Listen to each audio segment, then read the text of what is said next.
Okay, so we'll talk about the OpenGL buffer objects. Okay, what are the OpenGL buffer object? What is a buffer?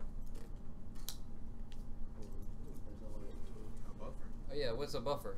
Why would you buffer? Come on, man. YouTube videos, like yeah, hold information. Like from render? Buffer would be a delay in order to allow things more time to execute or Yeah, you're gonna store it. You're gonna store it somewhere, and then later use that information whenever it's ready to be given out. So whenever you're buffering a YouTube video, that information it's waiting for it to be ready. And if you have a slow internet connection, you're literally never putting anything in the buffer. It just goes straight up to the screen, okay? Because your internet connection is so slow. All right. In OpenGL, what we do is we buffer our vertex information. This is test. How about this? If I record it, it's test. All right. So we're gonna buffer our vertex information. So I'll just say like this is the vertex info in a buffer. Okay. Encapsulated in the square right here, and then we have some buffer on the GPU. Okay. Here's the GPU. Put this. Jeremy, what's this? There we go. PCI Express. And if you're really old, it's missing the tab. What's up? Well, I mean, this is just like this is the class, like a struct. No, I'm talking about a buffer. What about it? Oh, in a queue. Yeah. Yes, absolutely. So, or cache, okay? We cache the information, all right? So, this right here is our vertex information, very simple data, where it's just like maybe 3 points, and then it'll have color information, so on and so forth. It takes up maybe 32 bytes, okay? all right. What we're gonna do is we're gonna put it here on the graphics card, up in here, because we're using Mr. Matt's GPU. We're gonna put it there. Once we put it there, we're done. We buffer the data onto the graphics card. Okay? OpenGL has functionality in it that makes this more streamlined. Okay, and it's what's called these buffer objects. All right. So the disclaimer is that before we could get into how the stages work, we have to talk about input and output of the render pipeline, or the buffer objects, okay? So there's different types of buffers, okay? Test question, like there's 2 different types of buffers. Those 2 different types would be a vertex buffer, okay? And then you'll have something called an index buffer. All right, so index buffer and vertex buffer.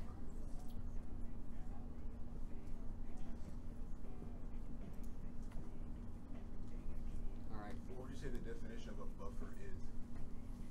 It's I mean, you're taking data that's going to be used later. Okay, so like, the buffer itself. The buffer itself is the thing, the box that's holding it. Like a storage okay, so the buffer is this. So you have the buffer, okay, that's on the graphics card. So you're gonna buffer the data. All right, you have data that needs to go and be put onto the card to be used for later. So you're buffering the data. And it, I mean, so you're gonna see as we go. So the vertex buffer will contain points that make up the geometry for the mesh. The index buffer will contain the topology information for the geometry. Okay, so the index buffer is what we use to say that this is how the verts are set up. Okay, so for example, if I do this, where I said that I have these points V0, V1, and V2. Okay. What is this as a shape? Triangle. Okay. How do I draw it? 0, 1, and 2. 0 from 0 to 1 to 2? Yeah. Okay. 2 back to 0, 2 to 0. What other? Okay, and then back here? Yeah. So from 0 to 1 to 2 to 0. Yeah. That's it? That's the only way? 1 to 2, 0 to 1. So this right here, which way does this go? Counterclockwise. Yes. Important. That is called the winding order. okay, counterclockwise. Okay, you could also, yes. What would happen if you were to do it the other way? Would you be facing the other side? No. Backwards. No, and I'm going to explain. So, this is the vertex information. So, if you have the index information here, your vertex information it doesn't care about this yet, okay, forever. So, you have V0, V1, and then V2, and then you have the index information about this vertex, the vertices. However, you can go 0, 1 to 0. You can also go 0 to 1, 0, 0 to 1 and then 0, or 0 to 2 to 1 and then back to 0. Okay, then that would be clockwise. It's really up to, well, I'm not gonna say up to you. It would be up to you to ruin it, but we and it's going online. So, what's up? The standard is counterclockwise. Well, yes, for the most part, it's going to be counterclockwise. With the way that we actually draw, though, it's like, so that's depending on if you're going to draw a triangle every single time. So depending on if you're whenever you're on the vertex generation stage, remember how you have those different modes and how to draw? You can only send flags to it. Well, one of the flags that you can send it is GL triangles. You can say, okay, this is the draw mode, GL draw elements, and then you would say GL triangles, and then it would go rip like that. It would just draw counterclockwise, okay? So if you wanted to send another flag to it that's just GL points, it does not it doesn't use this. Okay, the index buffer information is not as important. However, if you were to say GL triangle strips, the index buffer must be set up entirely different. Okay, when we get to the geometry lecture, we'll talk about what it means to draw a triangle strip. This is very interesting. It's also accessible. Okay. So you have vertex buffers and then index buffers. Once again, vertex buffers, they contain the points that make up the geometry, and then the index buffers contain the topology information for the geometry. You have various image buffers containing image pixel data, which can include data representing the screen. So we also have buffers for the textures. Okay. So that's important. So what happens whenever we have a texture is that we need to read parts of it a specific way, okay? So pixel stands for what? Still? Video game programming, went to school for it. What is a pixel? It's just a light. No, it's an acronym. Pixel's an acronym? It's a ebonics, I guess. Picture element. Huh. Yes. Picture element. Yes, and then you have texels, which are texture elements. So the squares that make up the texture will be referred to as texture elements. So when we sample a texture, we're going to need to get the squares from it, use those squares that will then make up our color information with respect to our geometry. Okay? So we will go more into depth on that. So buffers can be used as input to various stages. Vertex and index buffers are used as the input to the pipeline. So in your main program, you generate vertices. You can generate them. You can generate new information based off those vertices from the geometry shader. But for the most part, we're generating and buffering all of our vertex information in the main program. Okay? And it's the same to be said for the image buffers. So it says some stages may also output buffers. So for example, the final output of the pipeline usually goes into an image buffer. Yes. All right. The next slide. We'll talk about the vertex stage. And I can put this up here, but I'm not going to read directly from this slide. I'm going to give you the nitty-gritty, since we actually talked about this yesterday. So, since it's a pipeline, right? What does that mean for it to be a pipeline? In order. Okay, it's in order, and then like one thing is before another thing, right? That's the definition of order. But how? Like, how is it an actual pipeline? And you must have data funnel. How does data funnel? From the main program down. Ooh, yes. That's real close. But let's think about if we're talking about just the shader pipeline. Okay, there's some syntax that's involved where you do the following. Okay, you have to say layout, location. All right. That's for the vertices. Yes. Okay. So I believe the syntax is layout location. You get that for something like that. When it's layout location 0, and then a name, and then you have layout location 1. Okay. If I pull up a, let me have one on the slide real quick. That's for the attributes. Attributes. Yes. They actually don't have a shader on there. Like in OpenGL 3, that's how you wouldn't use this. You use I'm sorry for like our millions of viewers if I'm confusing you right now. So you have layout. I'll get into it in a second. So you have layout location 0, and this is going to be called something like v positions, and then you have something right here that's like v color. Okay. You turned it down. Okay. Sorry. And then right here, what we'll do is we'll just say in main. All right. Like this. And you can always guarantee the vertex shader to do this right here, where it's going to actually set the GL position to be equivalent to something. You could, but we're going to go over the transformation matrices in a bit. You're going to be giving the positions to the shader this way. It's data that is going to be buffered on the card, so that layout location, it needs to reference what is called the vertex attributes, okay? So in your code, in the main program, like not in the main it's in the main program, but not in like the main function. In your program, you're going to have to define your vertices. Your vertices will then be buffered into the vertex buffer, okay?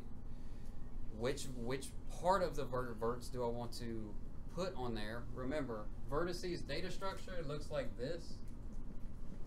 Struct vert, okay? Say vertices, vertex, singular. All right, and then here you have vec4, okay? Position, and then you're gonna have vec4 color, and then vec4, vec2, like you just everything you want to put in that data structure. Well, if you want to put just the positions on the graphics card, you buffer them to the vertex array object. You buffer them to the vertex buffer object, the VBO, and then you just, and we're gonna go write code, by the way. All right, don't do that. So you buffer them on there, and then you tell it what the stride is to get to the next vert. So if I put this data structure on, this will have a size associated with it. Let's say that it's 4 floats. Okay, so 4 times 4 to be 16. So you need to tell it that it's going to be the size of this, okay? If you just do size of vec4, it'll give you the 16, okay? So you're going to put a position on, and then you're going to skip, and then you're going to put the next position on, because you're going to just dump all of this. This is called interleaving your data. I would have given $100 if someone would have just told me to do it this way when I was in college, because I did it manual with arrays. And it was a nightmare, okay? It was just such a nightmare, all right? This is a, so yeah, he was doing it, I was like, man, that seems so much simpler, okay? Anyways, this right here will get linked to this, okay, whenever we do, when we enable the vertex array object, array attribute, and then we're gonna say the same thing for this guy, all right? The point of this whole situation is that we're getting variables into the program somehow, okay, and they're going to be processed here, okay, and then how would they output? From OpenGL. You don't know. Like you would know I was looking for, oh, it would return a value and then you would use that value to do a thing, but that's not how this works, okay? Right here, you have these variables, out, all right? This is going to be the output from this program, in which what we say is usually something like frag color.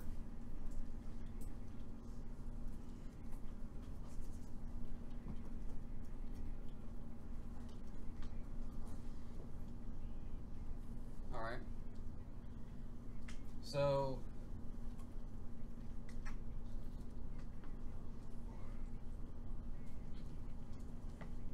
and then right here you can say something like, V color, frag color is going to be, would be assigned V color, that's it. So whatever the vertex information, you can assign it the positional information, and that's actually your boy, by the way. That's how we debug OpenGL rendering, is by using color information, okay? So if your geometry is not rendering properly, you can set the fragments to actually be colored the same as the positional information, and then you can watch it shade, okay? Because I mean they're uniform to one another, they're continuous, anyways. So this would be the vertex shader. So why is this relevant? So what is the next stage from the vertex shader? No. Based on what you guys know so far, based on the pipeline.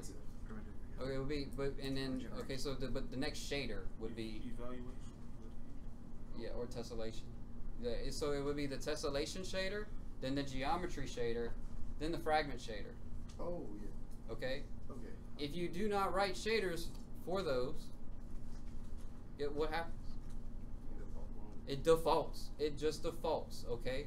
However, if you do your geometry shader that you write, okay, it would be like geometry shader.geom, whatever, and then it needs to expect this on its side.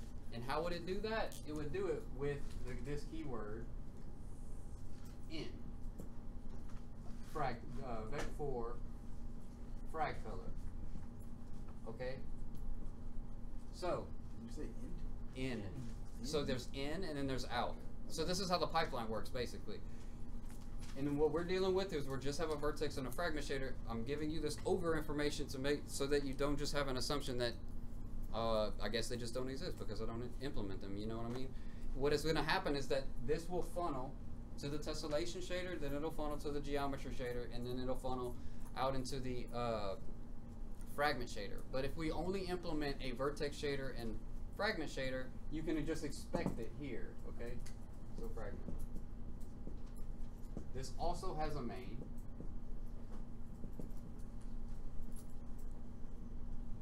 All right. In which now, since you have whatever is coming in from this color, which is with respect to each individual vertex, you can manipulate it in here. Then you would output it out to the pixel buffer.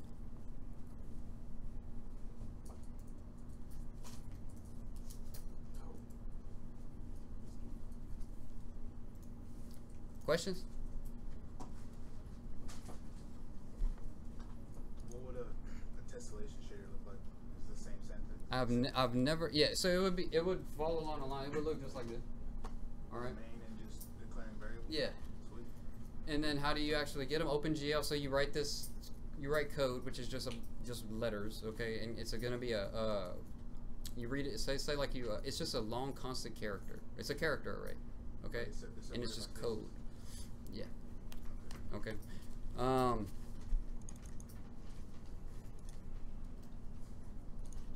And we've gone over this. The fragment shader is also referred to as a pixel shader. Okay. I would say that that's relevant information from this. Once we're done with the fragment shader, that's whenever we do the pancaking. So the roster operations will happen, and then we get it out on the screen. All right. So that's a introduction and an overview of OpenGL. And now I will write code to help you guys get your library situation set up, so things that are accessible. All right. Questions or just looking at me like you ready? Is,